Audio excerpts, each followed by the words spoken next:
Why you should always read the contract, Viewer's Edition. Story 1.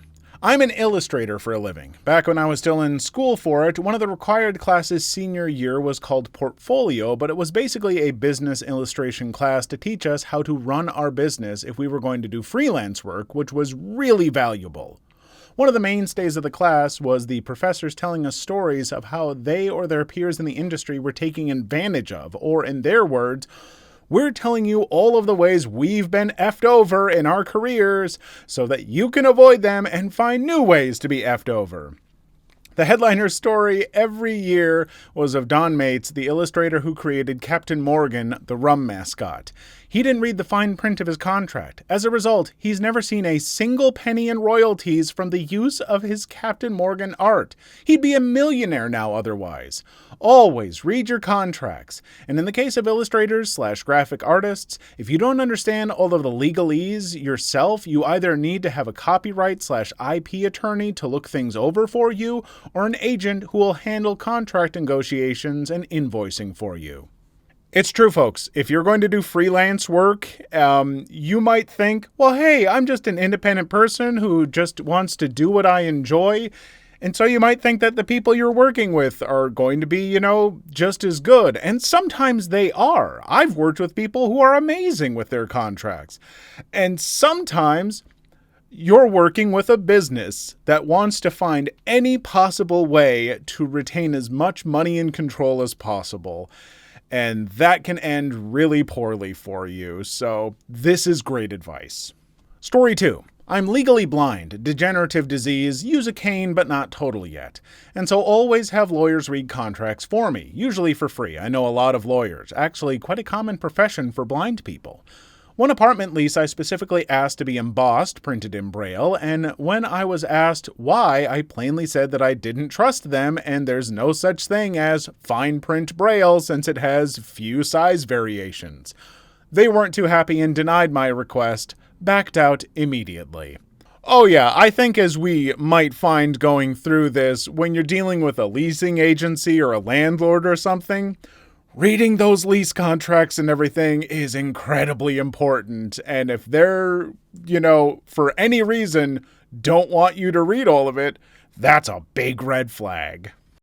Story 3. My dad, family practice doctor, was looking for a new place to run his practice. He found a new building under construction and they provided him with a copy of their standard lease. Everything was to his liking, including an exclusive use clause for the building. They couldn't have another family practice doctor as a tenant. So he went in the next day and signed.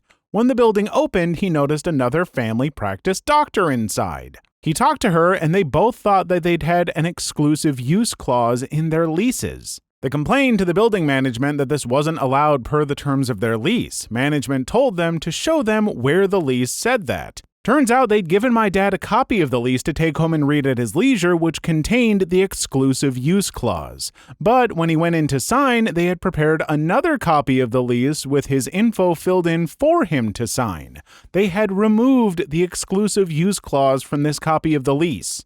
So if someone gives you a copy of a contract to read, make sure that's the copy you sign. If they insist that you sign a different copy, you need to start over from scratch and read the whole thing all over again. What was that comment I just said in the last story about, leasing agencies and landlords and stuff like that? God, something about how they're going to try and screw you over no matter what. Weird. Story 4. Not technically a contract, but for a while my parents were trying to sign me up for a driver's ed thing at a place that gave vocational services to special needs kids. Note that while I technically fall under that category, it's only barely, and all of my classes in school were alongside neurotypical kids. We'd gotten a packet that explained everything they offered, including the driver's ed, but my mom always skims through that stuff.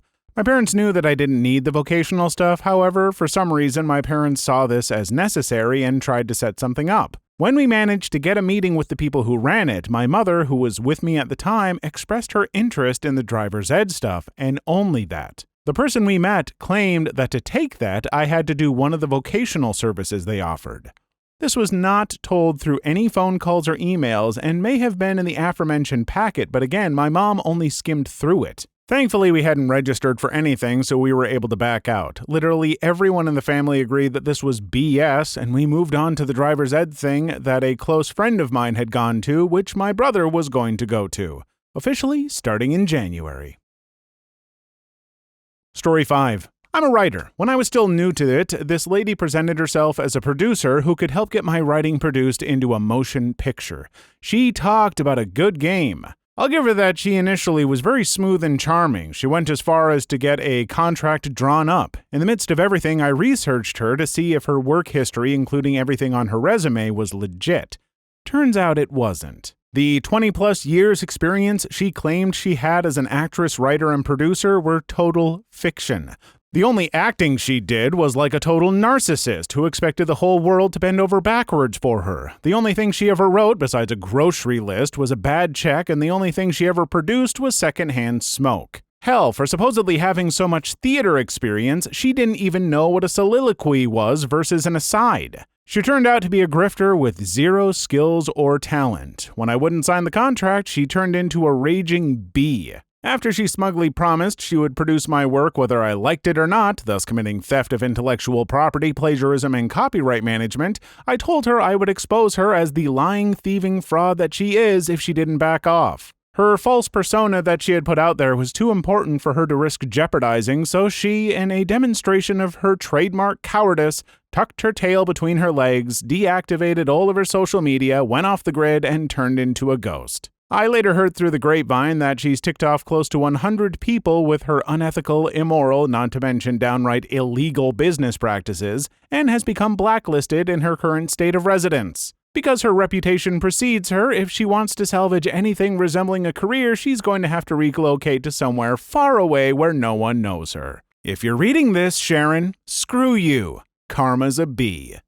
Boy, oh boy, from the sounds of this person, the, stuff in whatever contract she was trying to get you to sign sounds like the least of your worries. This person sounds like someone that, if you had signed on with her, probably would have gotten you into all sorts of crap in the future, too. Like, bad agents and stuff are just a nightmare. Story 6.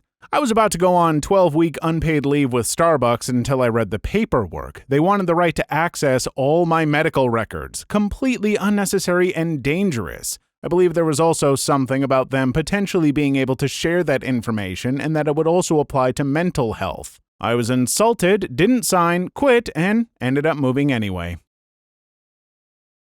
Story 7. I haven't finished the video at the time I write this, but one of these stories made me smile in memory of an incident with a company that refused to pay me the expenses of a trip overseas. They gave me excuses for a month. Once I got tired of the time wasted, I just said, if next Friday I don't have the money in my bank account, on Monday you'll be talking with my lawyer. I got a call the next day to tell me that I could go to pick the money up anytime I wanted. Of course, they tried to cheat me on the amount. I looked at the check and just said, the amount is wrong. I didn't even need to remind them what was the correct amount. 10 minutes later, I had my money. About a third of it on low bills or coins that they had, probably collected from whoever was at the office. Lawyers are great. You don't even need to hire them. You mention them and the scum crap themselves.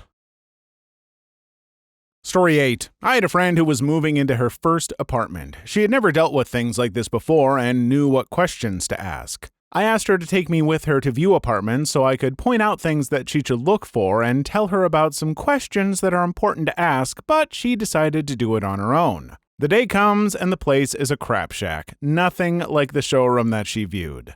I told her that she needs to get out of this place as soon as possible. She agreed but was concerned about what the cost would be to break her lease, so I had her show me the contract she signed. Where it listed the cost to break the lease, it was very clearly listed $0. I couldn't believe it, so when we went to the property manager, who immediately started saying things like, "This is a mistake and we'll need to amend the contract," I quickly rebutted that the contract is already signed, and if they want to try to dispute it, then my lawyer will be in touch. My friend moved out the next month at no cost to her.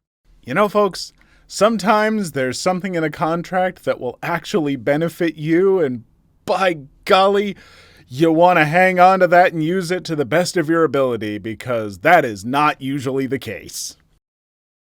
Story 9. I worked independently as a mortgage document signing service. Almost no one ever read what they were signing. All they wanted to know was when would they get their money. There was one exception. A couple was refinancing their home to pay off the $50,000 worth of credit cards the wife had charged up. They needed a first and second mortgage to cover it all, so 2 sets of loan documents. They both read every word before signing or initialing anything, but they weren't speaking to each other, so I had to go through both sets with each of them individually.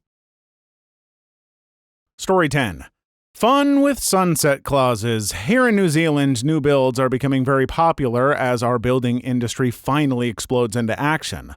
Along with that comes a lot of developers who, of course, write clauses which benefit themselves. A very common one that recently started coming up a lot is the sunset clause. Most contracts will have a deadline, and after that time, the contract can be canceled without penalty. What most people aren't aware of is often they are written to give advantage to the developer and give them the first choice to proceed or to cancel the contract. And on 2021, there was a large surge in housing prices. So what some developers would do is drag their feet and run out the clock on the sunset clauses. Then those buyers who had signed contracts suddenly find they had essentially funded the building of the house, i.e. put up the capital, and waited for the build to finish only to have the contract canceled just prior to completion once it goes past the sunset clause. Sure, they would get their deposits back, but in some cases they lost up to a 30% capital gain in house prices, which they should have become owners. If you have a good lawyer, though, they will point this clause out to new buyers. In our case, we had ours rewritten so that only we could choose to proceed or end the contract. Well, now the fickle markets have turned, interest rates rose very high, and we are suddenly a lot less keen to buy our property. In fact, a whole host of cheap houses are flooding into the market now, and prices are likely to stay settled or even continue to decrease over the next 12 months. As of March, we intend to withdraw from our agreement also via the sunset clause, so it can work both ways.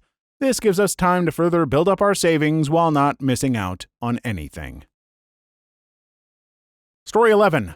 I'm not sure it's up to the topic, perhaps more about studying horror stories, but I remember my university trying to introduce some honesty code that included students being prohibited from criticizing it. The point is, we have free education in my country, and if you are in it, you don't have a contract with university. Your relationship is regulated by law, and something like this can't be a part of the law. It's a violation of citizens' rights. I guess even people who had contracts prior to that initiative simply didn't sign this thing, and I feel like they were not even asked for this later, though I'm not sure how contracts were written. Perhaps they imply following any university rules. I guess that either ended up in a couple lawsuits or was gonna do it, but basically ended up into nothing eventually. So I think this kind of lines up with the idea like your university wanted to implement rules that weren't really so much in line with the laws of your country, and I don't know if I've come across like universities that do that so much here in America, but I've certainly encountered businesses that try and work that stuff into employee contracts, and sometimes a workplace can get away with stuff and sometimes they can't, but if you have questions, look into it because sometimes the place you're working for is trying to get away with some real BS.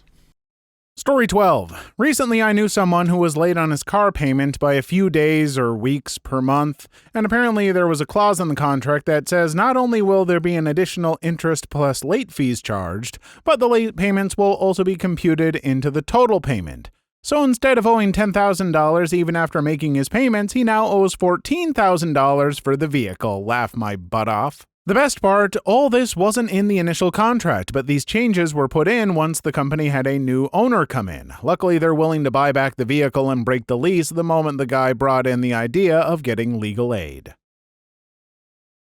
Story 13. Back when I got my first car, I'd gotten scammed by the dealership who used an OBD2 to reset all the codes, check engine light, oil pressure, oxygen sensor, etc., as well as having to try to hide where it was clearly keyed previously. But I went through with it because I was young and dumb. After getting home, I realized I could smell gasoline, like a lot of it. I further looked into it, and it had misfired and wasn't properly mixing the air and gas, causing a brain-killing gasoline smell all over the car. I call them up and tell them I have gotten an insane amount of problems just from driving home and wanted to bring it back in to show them and get it exchanged. To this, they told me to read my buyer's form. I read the packet of paperwork, and the woman working there had went over it with me, or so I thought. Sure enough, I see a 2-page contract stating I was essentially effed the second I signed it. I remember this contract. The woman flipped the first page and told me to sign the bottom part of the contract, not explaining what it was. How badly I wish I could go back in time and change that. Always read the contract. Story 14. My small-time factory job wanted to force even the employees that are from an agency, as I was, to buy and wear work pants with the company logo on them. Despite that it's illegal where I live, they tried to sell it as an investment. I'm sorry, I'm standing there for €9.23, which was barely over minimum wage at the time, filling bottles of soap for 8 hours. I'm not paying a day's salary for pants. Also wanted me to work on Saturdays despite my contract telling me I don't need to, and the same for Christmas. Yeah, I don't think I will. Story 15. In the early 90s, my grandmother was in a minor accident. Car in front of her abruptly stopped to turn into a driveway. It was raining and she was unable to stop and clipped the left bumper and knocked out their tail light. When their insurance contacts her, they say her license can be revoked unless she pays for the damage. She was living on less than $500 per month Social Security, so she agreed to pay $10 per month and signed the contract.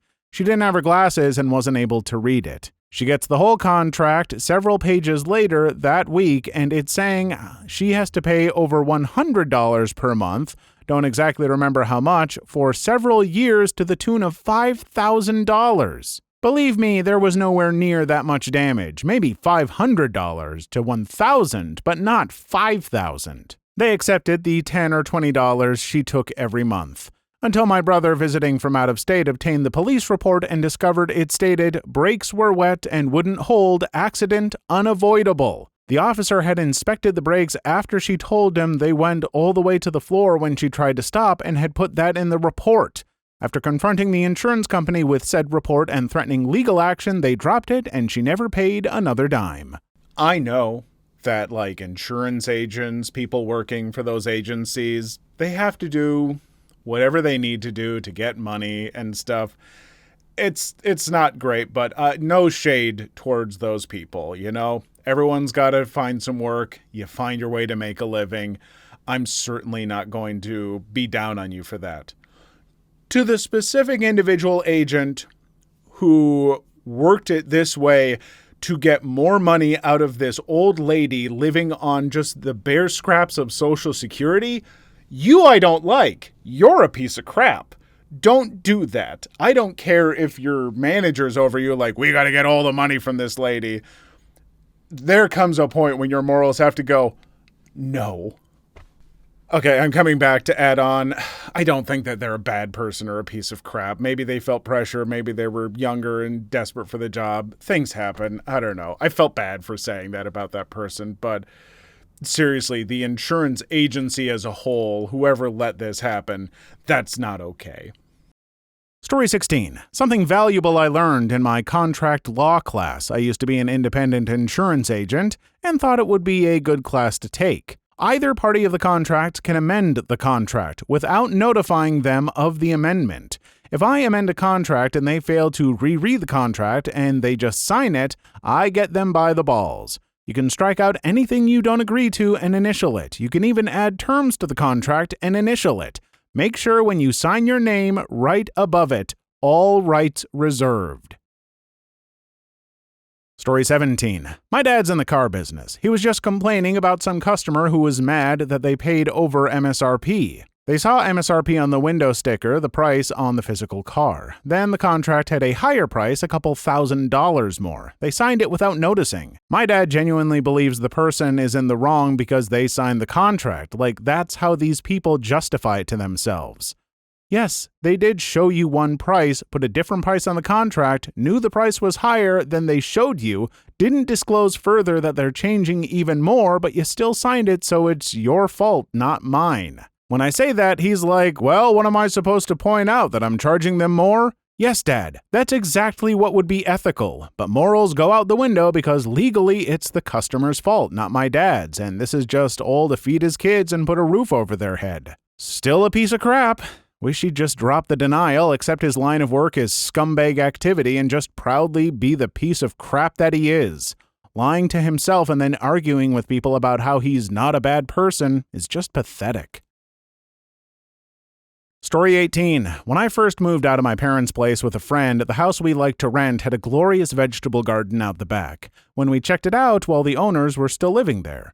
They moved out, we moved in to discover the vegetable garden had been removed. We lived there for 2 years, at which point I had grown a new vegetable patch. The work contract the owner had left was up, and they were returning to their house. They visited us to see what condition the house was in case they needed to arrange any maintenance before they moved back in. It didn't. At which point they commented that the vegetable garden looked great and noticed different products growing. We were given our 2 months' notice from the estate agent that we need to move out, along with a list of what conditions the house needs to be in, which stated that any homegrown vegetation needs to be removed. This includes the vegetable patch. I contacted the owners to ask if this was correct. They were unaware of this stipulation. Now, in the 2-ish years we had lived there, I had not only maintained the exterior of the house beautifully, but had improved the health of all the trees and landscaped the garden back to its former glory. I'd found an old path that had been overgrown by lawn. Unfortunately, in the contract signed by both the homeowners and us, the vegetable garden had to be destroyed, removed, before we moved out. I refused and submitted a letter that the owners would prefer it to stay. The owners signed it as well and submitted their own complaint to the clause. We all thought the matter was dealt with, and we moved out. The estate agents, upon inspection of the property, arranged for the vegetable garden to be ripped out and charged us for the cost of labor, which apparently was more than the bond. In the end, we didn't pay the excess but still lost our bond. The owners told the estate agents they will never deal with them ever again. It transpired that the owners had a lot of clout within the community as the estate agents went bust shortly after. Everyone else who dealt with them pulled their contracts. They were effectively blacklisted by the community they were operating out of. One tiny clause that they refused to budge on against the wrong person killed their company. I get that it's like, no, it's what's in the contract, and so we must do it, but amend the contract, do something, be reasonable. And the way they went about it, just no, it's tough to argue against weird legal stuff because maybe if they didn't do it, there'd be, some way that people could get back at them. I don't know. All the weird legal stuff with contracts is a bureaucratic nightmare, but even still, there has to come a point where just among a group of people, common sense needs to enter into the equation and be like, maybe we just let the garden be. Story 19. I'm glad when I bought my car, I decided to get a loan from my bank beforehand that had a $30,000 loan with 2.29% APR. This was January 2021, just 2 months before everything crashed here in the US. The finance guy wasn't very happy about how I was already planning on using my loan from the bank, but was forced, as I stated, I wanted my bank loan. He comes back with papers and shows I was trying to use the dealers and not my bank's. Told him to change it back to my bank and I'll sign and drive it off the lot. Story 20.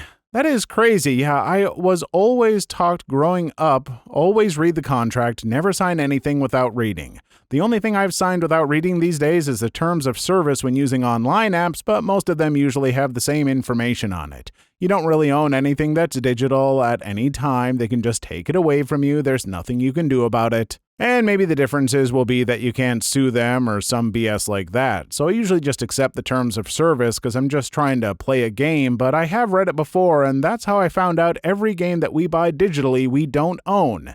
And even though old games are pretty much becoming digital now, which sucks, when you bought a physical game, it was yours. When you buy a digital game, it doesn't belong to you. And it's becoming more normalized for people to rent when you pay these subscriptions. You don't own any of that. You don't own the music on your Spotify. You don't own the games that you bought off of Steam, nor the movies that you have. And at any moment, they could just take it all away from you, and there's nothing you can do about it. Please leave your story in the comments. I would love to make a video on them in the future. Also, don't forget to like and subscribe.